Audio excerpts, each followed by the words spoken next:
Hello there. Have you been resisting weight loss because it seems superficial and goes against the beliefs of the body positivity movement? I feel you. I totally have been there, and I want to offer a different spin to you today. I want to offer the take on weight loss that it is part of a spiritual journey, a transformational spiritual journey. Pamela Nance Lee here, wellness coach, spiritual seeker, and someone who lost 55 pounds when I embarked upon my transformational non-diet method of losing weight and really gaining that which is important to me. So I want to talk to you today about how weight loss fits into the spiritual path. And at the end, I will give you some tips about how to start a spiritual practice if you don't yet have one, or maybe how to build on one that you have. So I think the first place that I need to start is to define what is spirituality and how does it differ from religion? Well, the spirituality is the belief or the feeling or the sense that there is something greater going on than what meets the eye, greater than our day-to-day experience, something cosmic and divine in nature, and that we are part of that. Now, how religion differs from that is that religion has to do with a set of practices and beliefs that are shared by a single community. And in spirituality, it's more of an individualistic practice that brings peace and meaning to the person that's practicing it. So, you might be saying, spirituality, that's a little woo-woo.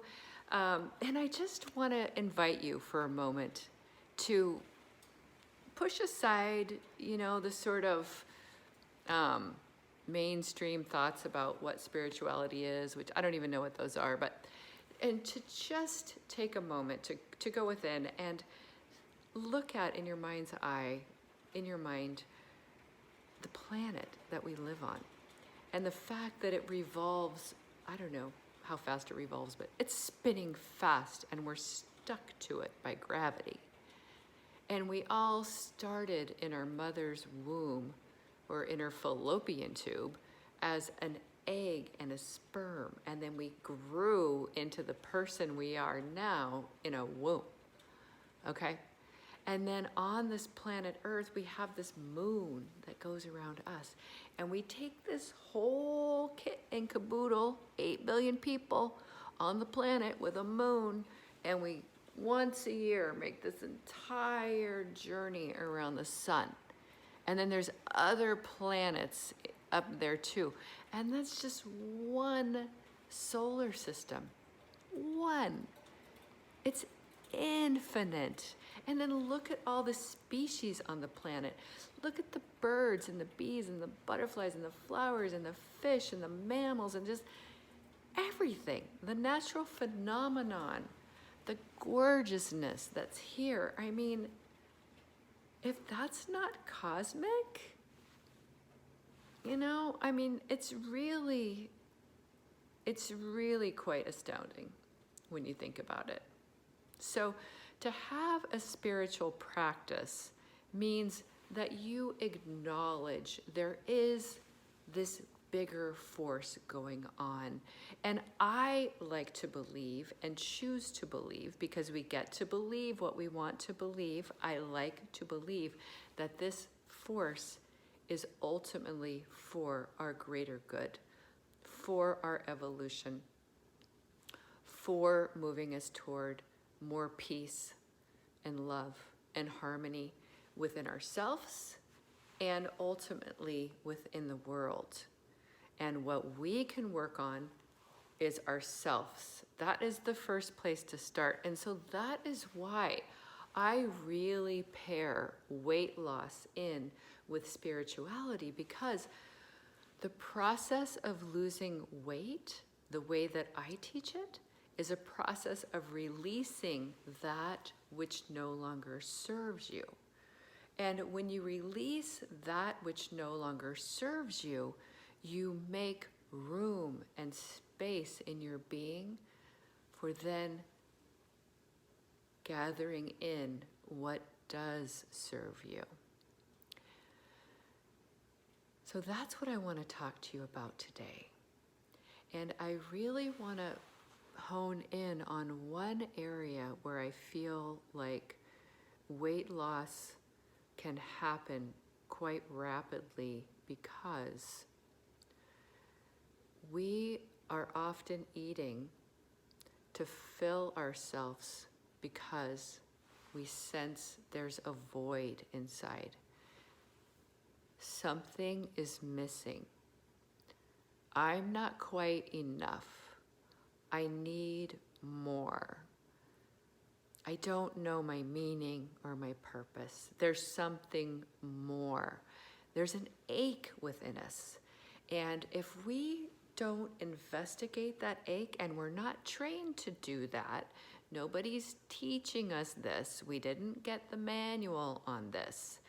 So this process of really looking at that hole that's there, like I call it the hole in the soul. Like, you know, we got a little, like the hole in the ozone layer. Well, because our spirits have not really been nurtured in this culture, like nobody teaches this really. I mean, you might go to church and, you know, but oftentimes in religion, God is out there. And what spirituality is teaching and what I am talking about is it's in here. Like that cosmic force that's going on also goes on in here. And so if you are eating because you have this inkling of needing more, not being quite enough, something is missing. And for those of us that have used food as a form of comfort and a way to contain our emotions and a way to feel love and connection and all those things, if we're not feeling enoughness or worthy or like we don't have our purpose, we can go and get an Oreo cookie or a cupcake or a mini Snickers bar or 10 of them, and eat those as a way to fill this hole that's in our soul that's asking for something, but we're not giving it what it's asking for because we're so cued in on just getting the food. And the food is so easy to get. And then when we do that and we complete that cycle again and again and again, then we end up just feeling bad physically, emotionally, and with our self-esteem. And so it keeps us from getting the real fix for our soul, the spirit fill, that we're seeking, filling up the spiritual cup. Because when we feel bad about ourselves, which happens in this vicious cycle of eating when we're not hungry, when we're not physically hungry, but we're hungry for something else and we eat, then we feel physically bad because our body didn't need food and we put it in there anyways. And then we feel ashamed, or we feel guilty, or we feel just down on ourselves. And so that place of feeling guilt or shame or bad about ourselves is not then going to lead over into practices where we're going to find out what the real need is, what the spirit is calling for, what the spirit really wants. So in the journey of weight loss that I am teaching, we start removing the non-physical reasons for eating. And so other things, other messages can bubble up to the surface. And then we put practices in place that are going to invite those messages in so that we can fill the hole in our soul, which is really longing to feel connection. Connection to something greater, connection to our purpose, connection to meaning in life. And to take it one step further, being able to share that purpose and that meaning with others and be of service and get into the flow of giving and receiving, of giving and receiving. And it becomes this dance that we're doing, and it doesn't involve Oreo cookies at all. We are being fed by this cosmic spiritual soup. And not only are we being fed by it, but we are creating and putting our essence into it. And there are 8 billion people on the planet, which means there's 8 billion different flavor combos, and we get to pick. We get to pick by asking, what sounds meaningful to me? What sounds like, what's one of my gifts? And if you don't know, a good place to start is to look back in time. Martha Beck calls it following the hot tracks, as in tracking. Look back in time. What did you like to do when you were a child? Like, say, before age 9, like back before we were really getting into the cultural norms and the peer pressure thing. Like what excited you, you know? What brought you joy? Those are places to look, because when you start filling up your spiritual cup with things other than food, you don't have the damping down that happens, the numbing that happens when you eat food and you're not physically hungry. So you'll be getting more information about that. And then when you are physically hungry, this is really exciting too, you want to eat foods that feel good in your body, not just foods that taste good in here. Like if you chew a food and you like it and it gets in your belly and then there's no more liking it, like it doesn't make you feel good, you stop having the desire to eat those foods. You fill up on fruits, vegetables, complex carbs, good sources of protein, because you want to feel good. You desire to feel good. And you grow your container in a way where you can handle the big, beautiful, expanding emotions that are coming in, and also the more contracted, painful, sort of sorrowful ones, because we experience all of them. But you stabilize your body and you begin to see it as a sacred temple to carry your soul or your spirit, this entity that is the observer within you, that is connected to these cosmic forces that are greater than the day-to-day. And you begin to realize, like, this body, no matter what body you got, is a gift. It's your planet Earth exploration suit. Without this suit, you're not experiencing the planet. Once you die, the suit goes wherever it goes. Either, we know where it goes. I mean, things happen after you die. But while you're here, in order for you to experience the planet, you need the suit. And the better care you take of it, the better food that you feed it, and the more you practice giving it just what it needs, in the quantities that maintain a weight that is comfortable for you, you decide. The charts don't decide. Weight Watchers doesn't decide.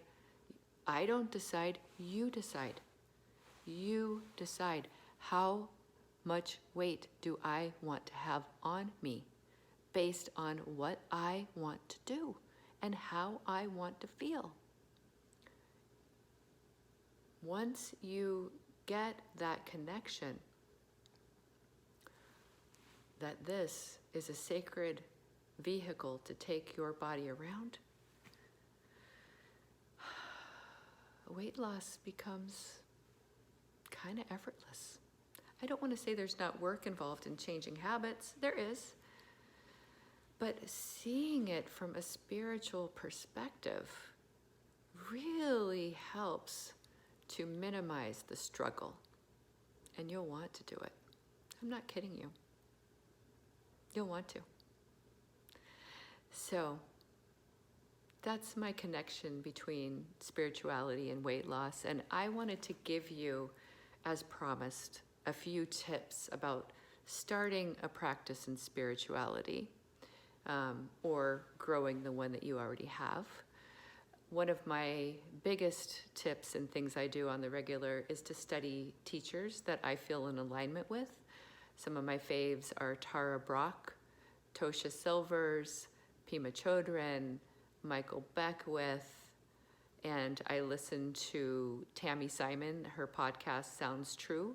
She has a wide array of spiritual seekers and practitioners that are on her show, and I have gotten so much information from her. I recommend having some rituals in your life, very simple ones, lighting a candle or incense or sage as a morning practice, sort of clear the air, the Etch-a-Sketch, like shake it, let's start the new day. And maybe some journaling, get some journal prompts. If you don't know what to write, you can email me, I have journal prompts, or you can search the web for them so that you can sit and just start writing and see what's in your mind. Meditation, set a timer for just 5 minutes and see what you're thinking. What's going on? Don't try to silence your mind right away if you've never practiced. Look at the thoughts. What's going through? And then you can journal about those, because this practice is really one of getting curious about what thoughts we're thinking. Key to having a spiritual practice and to almost effortless weight loss is to look at those thoughts and pluck out, like a gardener, the ones that are weeds. They don't serve you. You need room. You need to pluck those out, and you have to acknowledge them before you can pluck them out. I also love meditation apps like Insight Timer. You can find guided meditations or music. They have them for anxiety and sleep, relaxation. I mean, anything that you could possibly want a meditation for, you can get one. Nature. What can I say? I feel most connected to that which is greater when I am in nature. I mean, look at the ocean. Look at the redwood trees. Look at the oaks, the cactus, whales. I mean, mountains, rivers, everything, just everything. You definitely can get the sense of a greater presence when you're in nature. And probably most importantly, with all of this, is that spirit lives in the present moment. Like right here, right now, spirit is here. And we spend so much time in this head lamenting the past and worrying about the future. And if you choose to embark on a spiritual path and realize there is some cosmic divine force happening, and you say, I'm just going to trust it, it will allow you to relax a bit and keep bringing yourself back to this present moment. And it's in this present moment where you are really conscious of what's going on and sensing that you are connected. And I feel like so much of the hole in our soul has to do with not feeling connected. And we're not going to be able to fill that with a donut. No, we're not. And especially right now, it's COVID time, and we have been more isolated. It's a good time for you to practice connecting with the energy that's here right now, everywhere on the planet. The divine energy, the cosmic energy that birthed this experiment we call life. I hope that brings you some peace. And I really invite you to embark upon the weight loss journey as a spiritual practice. You can do that with me if you like. I'd love to talk to you more about it. It's like my favorite subject. I want to offer freedom, and this is freedom. Freedom from constantly obsessing about food. Freedom about what you're going to eat next. Freedom about how to sneak food. Freedom about going through drive-thrus. Freedom. This is true freedom.